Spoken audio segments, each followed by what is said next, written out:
नंतर एक धक्कादायक बातमी पुण्यातून कोंढव्यातील एका उच्चभ्रू सोसायटीमध्ये राहणाऱ्या 25 वर्षीय महिलेच्या तोंडावर स्प्रे मारून तिच्यावर बलात्कार करण्यात आला।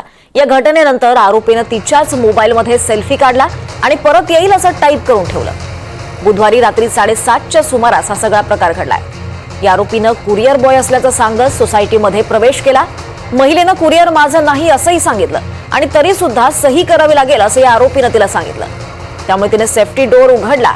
दरम्यान त्यावेळेस या आरोपीने तिच्या तोंडावर स्प्रे मारला।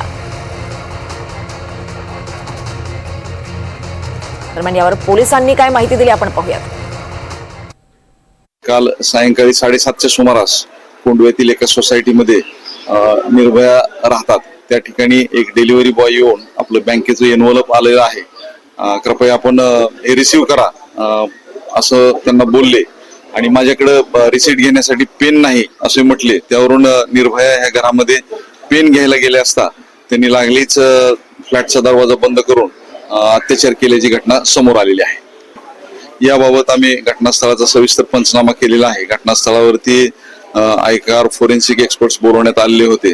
त्यांना बेशुद्ध करण्यासाठी स्प्रे किंवा इतर कुठलं काय वापर झाला याबाबत विश्लेषणांती आपल्याला ठोस माहिती मिळेल।